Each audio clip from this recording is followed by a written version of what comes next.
Yes. So I will start, just as Maddy introduced me. My name is Salam Fatayer. I'm the audio producer for 88.9. Very nice to meet you guys virtually. I'm Maddy Riordan. I'm the Community Engagement Manager for Radio Milwaukee.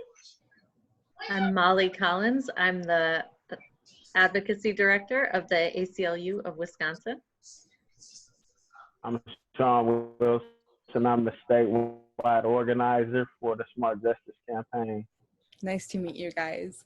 For those that don't know, what is ACLU and what does it stand for? Sure, we're the American Civil Liberties Union of Wisconsin. We have about 14,000 members around the state, and we work to protect people's civil liberties and civil rights. Do you know when Wisconsin's chapter was developed? It is our 90th anniversary this year. Wow. So we've been around for 90 years. We're one of the older affiliates in the country. The national office just celebrated their 100th anniversary in April. Congratulations. Yeah, that's super close. And I love to hear that Milwaukee and Wisconsin has been such an integral part of civil rights and civil justice. Recently, I've been starting to research about Milwaukee history, and it's just so astonishing that there's a lot of things that I don't know, but that makes it makes the journey and challenge and the curiosity continue. Here in Milwaukee, what is ACLU known for? What is the role that ACLU has in helping the community? We work on a lot of different civil liberties and civil rights issues. So everything from voting rights to LGBT equality, reproductive justice. And in Milwaukee, we've had a really strong focus on policing for the last, I want to say at least 30 years, bringing series of lawsuits on the way police interact with the community in Milwaukee, and including very recently entering a settlement on stop and frisk and racial profiling of Black and brown folks in Milwaukee. We also do a lot of work on prison issues and conditions of confinement, and that's been an ongoing focus as well. Yeah, and I know that we have a zip code here in Milwaukee that has the most incarcerated rates, so those are definitely important issues. But what would you say are the top issues in our city that we face at the moment? There's a lot of issues that we're facing right now here in Milwaukee specifically, which is police accountability. That's something that we are working in coalition with various other organizations throughout the city on how do we hold our police department accountable, in addition to holding them up, and see how we can divest from the police and then reinvest in community and community programming that's going to benefit the community here in Milwaukee. Yeah, and then when you say in that, addition to legal observing and yeah, I remember. Oh, go ahead. I'm sorry. Oh, no, you're totally fine. With this virtual layout, sometimes these correlations happen. There's sometimes lagging and you think someone paused and such. But when you say that there's resources, do you mind going in depth of the stance that ACLU takes in helping the community? Is it by sharing resources? I know you said there's legal observing and such like that. Yes, we share a lot of resources. We do legal observe. We do other community as well. We're in coalition as a thought partner with other coalitions here in the city and throughout the state. There's a variety of things that we're working on statewide in coalition as well as locally. So, I mean, that's just some of it. Molly, please chime in and add if I'm leaving out anything.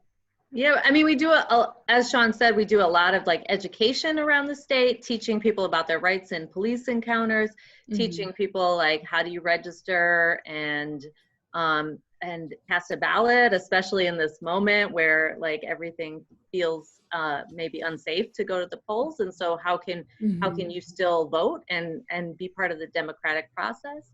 And we also have tons of youth programming that we do, including our Summer Justice Institute, which is coming up. And this year it's online, so we'll see how that goes.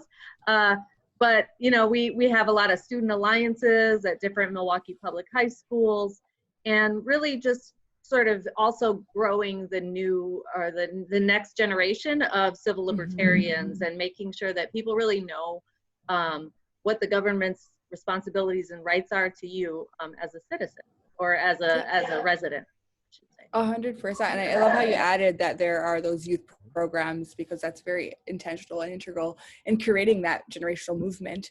What is the message that you give off to the youth that want to be more actively engaged?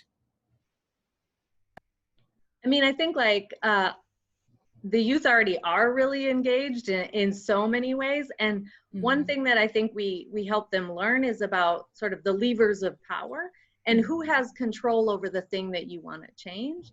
And then how do you approach that? So whether it's through different advocacy strategies or demonstrating and knowing your rights, you know, when you're leading a demonstration. I mean, I think we really try to sort of give them a well-rounded ability to like enact change on whichever level they want, whether it's like with their school board and dress code policies, or whether it's you know, asking the Milwaukee public schools to divest from the police that are in their high schools. You know, I think that there's a lot of things that kids and young people today are really excited about and thinking about, and they just need like a little more information to make sure that they can be effective in their. And we also try to expose them to these entities as well as these individuals who hold power. As Molly indicated, our student youth social justice forum and our student what's the acronym, Molly? The Summer Justice Institute. The Summer Justice. I always call it Student Summer Institute. I'm sorry, Hope. That's our youth organizer. I should know this. But our Summer Justice Institute, we usually have elected officials come in and speak to our young people about how these systems of government work, and what are the best ways to access them, and also apply pressure to get them to do what is needed to bring about systematic and transformational change. So I think allowing them to be exposed to government and how to even get involved in government. There are a few elected officials who actually came through our youth program. So to bring them back to speak to our young people is very, you know, inspirational, as well as allow them to aspire to ultimately be elected themselves. I think it's very powerful, and that's something that we do as well with our youth program. Yeah, and since you are so hands-on and very active with the youth, what are the main concerns from the youth that they address? I mean, I think like obviously in this moment, there's a lot of concerns. Sorry, go ahead, Sean. I know it's that lagging. Yeah, there's a lot of concerns with the youth. I mean, they're concerned about, for example, you know, that's one of organizing around and speaking out about school shootings. I mean, our youth organizer, along with some of the students with the ACLU Student Alliances, shooting, they organized, they marched, they spoke to media, and they begin to talk about, you know, why our elected officials need to take these school shootings seriously and begin to enact legislation and policy that's going to prevent this from happening in the future.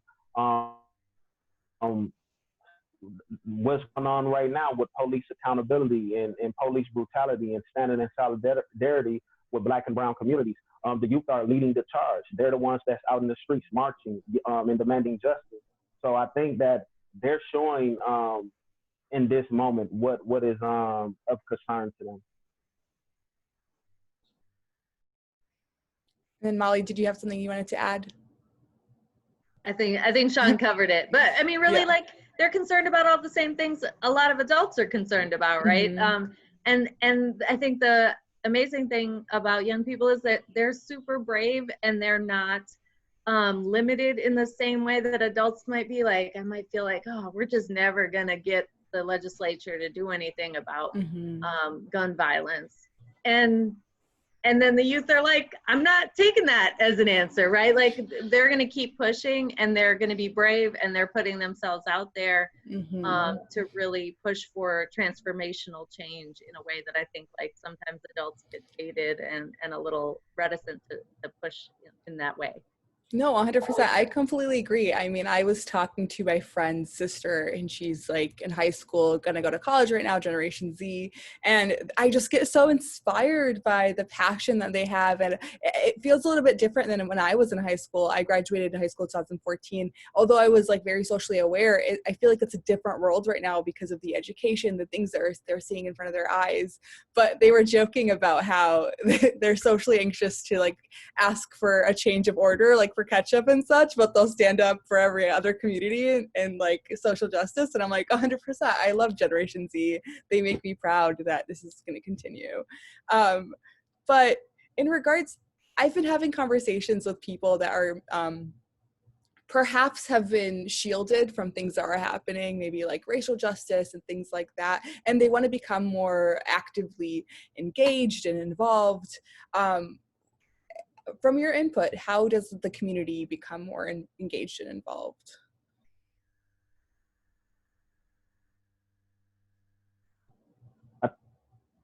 I think that one of the ways that folks get more actively engaged and involved is first to get informed on what is happening, and ask yourself, how does this affect me? Because we are all affected by these things that are happening in the streets, whether directly or indirectly. And I think the more you get informed about these issues and how you're impacted and how you can potentially be impacted directly, I think that right there will prompt you to get involved. There are so many organizations and individuals who are doing this work that you can reach out to and just ask, hey, how can I contribute? What can I do?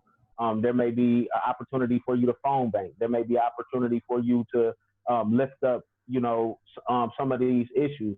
We have a petition right now, petitioning and to share this petition to ask the governor to stop a prison pandemic, because we're in a global pandemic, and individuals within our carceral system are at risk of being exposed to a deadly virus. So we're asking folks to sign that petition. Now, you may not know anyone who is locked up. You may not know anyone who has ever been locked up, but just the fact that this is another human being or human beings who can potentially contract this deadly virus, that right there can prompt you to share this on your social media page. That's you getting involved by not even really lifting a finger other than to push, click, sign, share.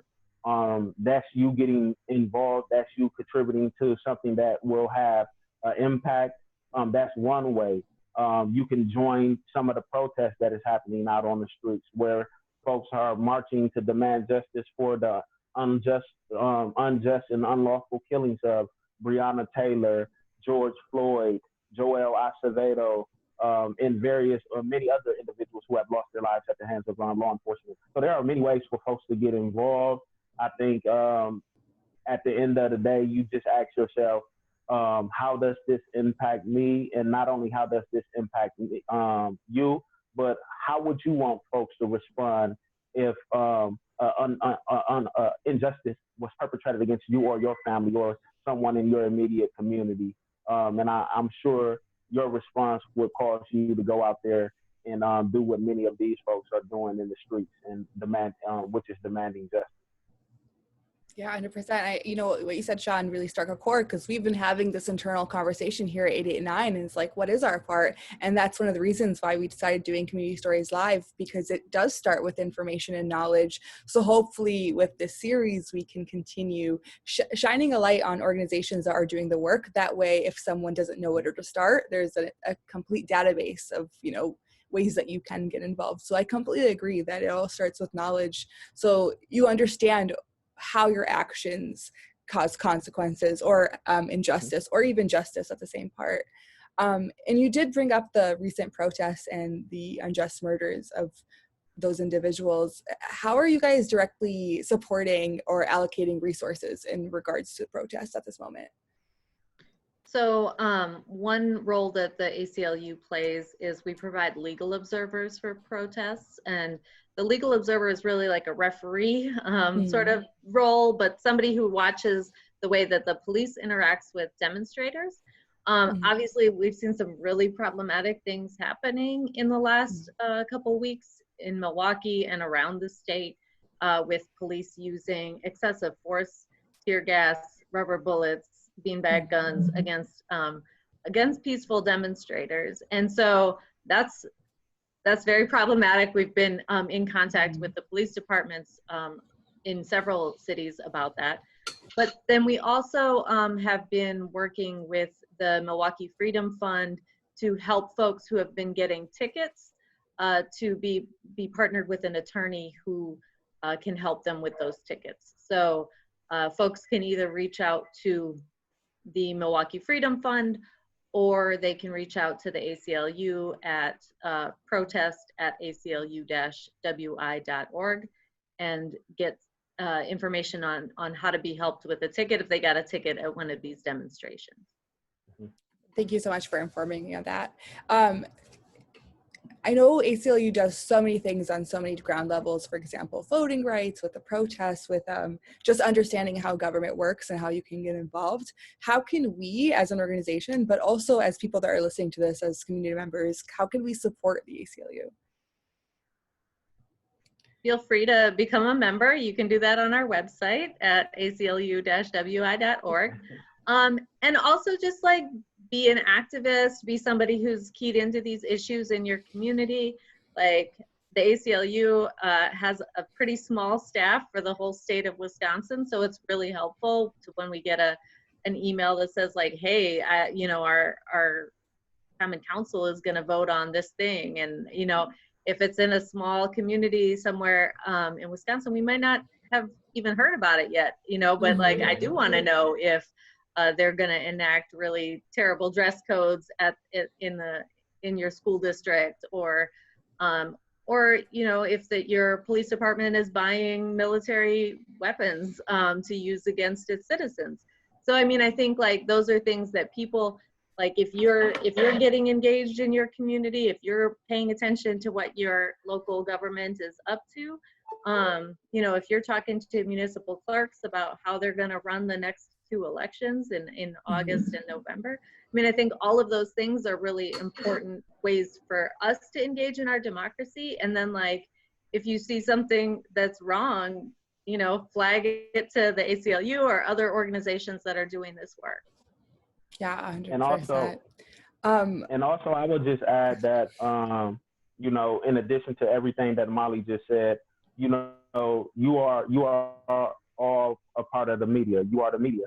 And I think that, just highlighting some of the things that we're trying to bring to the public's attention. One of our goals in some of the work that we do is educating the community on know your rights, legal observing. We cover so many, we cover the waterfront, essentially. So we do a lot of public trainings on a variety of issues, on criminal legal reform, racial equity issues. We cover everything. So I think that when you hear about the things that we're doing, I think, broadcasting them to your listeners. We're always looking for folks to get engaged. We're also looking to collect and share stories of individuals who are impacted by many of these issues, because we can't share these stories the way that they can share these stories, because they're directly impacted by them. So when we put out those types of acts, if folks can, lift those up on your networks, that would be great. I think that's one way that yes, 100%. Yeah, lift up the voices. Yeah, 100%. Keep the conversation going and do our part. I completely agree with that. I did want to pivot a little bit about voting since the upcoming election is happening. I've had personal conversations about people that don't really know who to vote for or how the process works, and there is that lack of voter education. What advice do you give youth or even young people or even older people on how to educate themselves in this process? Yeah, I mean, I think voting right now, especially, is a lot harder than it should be. It should be very easy to register and very easy to vote. And unfortunately, like, there have been some barriers that the elected officials have thrown up in folks' way, but they're not insurmountable. It's really easy to register online, especially if you have a driver's license or a state ID. So you can just go to myvote.wisconsin.gov, and that will like help you register, help you request an absentee ballot. You can request an absentee ballot for every election in 2020. You can just check a little box, and then they'll just mail it to your house. And then if your question is, who do you vote for? I think like you can see who will be on your ballot, and you can do a little background research. You can Google their names. You can see their positions on if they're an incumbent, how they voted in the past. The ACLU doesn't endorse candidates at all, so we're not the people to tell you who to vote for. We just want to make sure that you can vote. But there are a lot of organizations, so look at who shares your values, and then look at who Black Leaders Organizing Communities is endorsing, or other groups that are doing good work on the ground that maybe your viewers agree with and want to support. Yeah, we're more issue based, and we're advocating for issues that's just and that's fair. And I think that folks should see which candidate platform resonates with their values and their issues, and if they speak to that, then hey, that may be someone you want to consider supporting. But we definitely urge everyone to do your background homework, because if you don't do your background homework, then something may come out once you cast your ballot and supported them. So I think that is very important that folks do their homework to find out who these folks are. And we've seen a lot of these elections have been decided by a very small number of votes, especially on our state level recently. So like, I would especially encourage folks to think about who's going to be on their August ballot, which it will be your state assembly or your state senator. And like, people don't necessarily pay attention to those races, but they have a really dramatic impact on everybody's sort of day-to-day life. And they have the power to make a lot of changes. And so like, not sort of tuning out the August election is not a great option for like how you want to make an impact on the state legislature. Yeah, and I think that's why these conversations need to happen, because some people don't really know the importance of these elections or these roles in government. That a lot of people just think of, the president, the primary election, which is very important, but there's other layers and aspects that, create our laws and such. So I'm happy that we brought this up. I did want to have a conversation about how we could stand up with our own communities. For example, you could be from a community that is very traditional, or they have maybe inherently but not intentionally promoted racial injustice. As an organization that provides resources and provides workshops and such, and delegating responses and action, what advice would you give, and what worked for you guys to receive the most responses?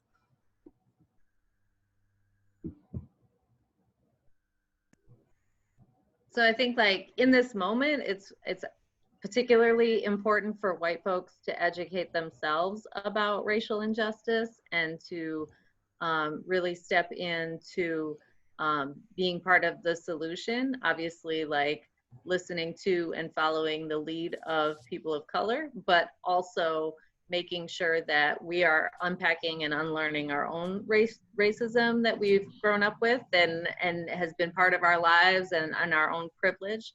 Ibrahim Kendi says, like, you can't be rained on by racism every day of your life and not get wet. And so like, you need to figure out like how that's impacted you and figure out how you're gonna undo it.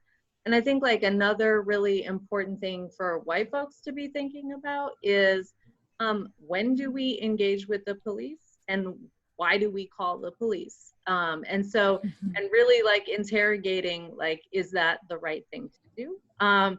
So, and I would argue that like much of the time it's not, unless you see someone whose life is in danger.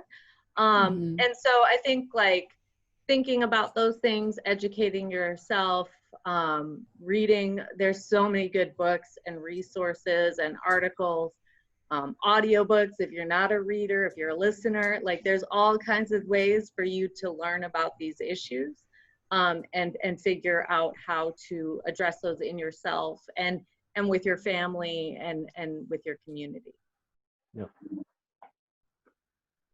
All of that, what Molly just said, I think, you know, definitely using your privilege to educate others in your community and your family, because they're more likely to listen to you than they are African American or Hispanic person.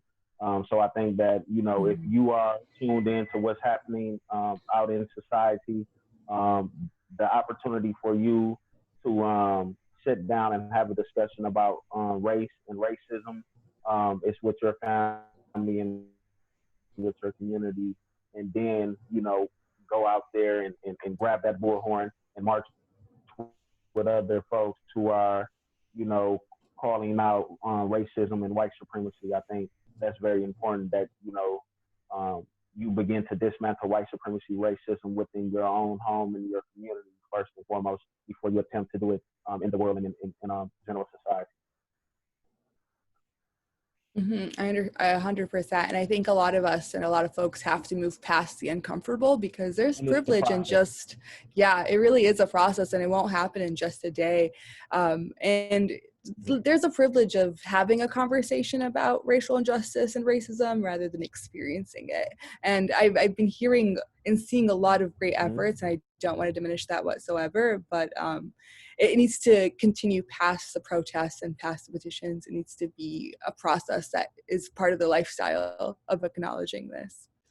Is there anything that, first of all, Maddy, if you have another question, please jump in, but is there anything that both of you guys would like to say that maybe we haven't touched base on?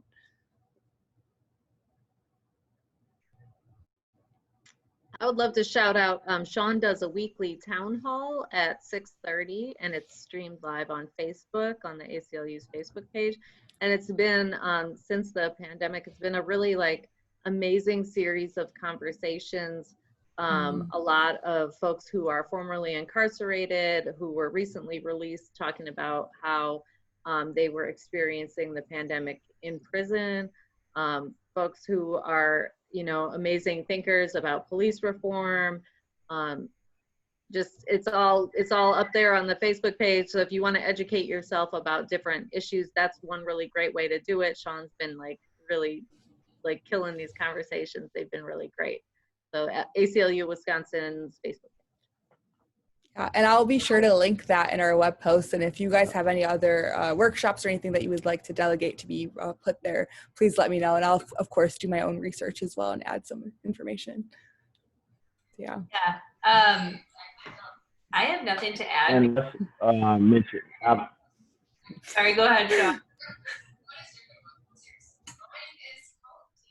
Oh, go ahead. So I was just going to say, you know, I definitely, in addition to our town halls, I want to mention our decarceration efforts. We do have a petition up, and this is the last week for folks to sign this petition. I think we're halfway to our 2,000 signature goal. And so if folks can, you know, go to our Facebook page or our own personal Facebook pages and sign the petition asking the governor to stop a prison pandemic. We have over 23,000 people in our state prisons. Well, the number has decreased slightly, but we're still in a global pandemic. I understand in general society, it has been de-emphasized. However, those individuals who are still within our correctional systems are still at risk.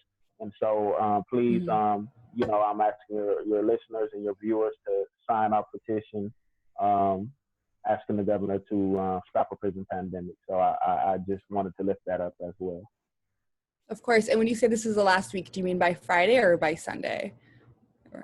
Sunday is the deadline. So Okay. Father's Day, it's the last day officially.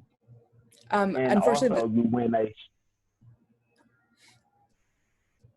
win a swag bag. So the person or persons that collects the most signatures, you get ACLU swag bag. So the t-shirts you may see us wearing or the hats that you may see us wearing, we even have ACLU socks and a pop socket and pins as well. So if you collect the most signatures, you can potentially win a ACLU swag bag. we love that. Unfortunately, though, this will be posted next week, but I will bring this conversation to our content team, and as well as I'll promote it on my personal as well. But we will try our best to bring that out there.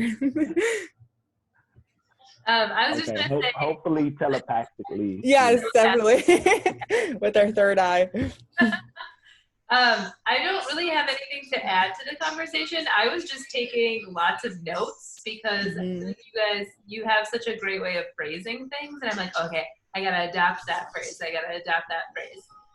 But thank you for sharing those resources with me and with our audience. And happy to have advocates like you in our city and in our state.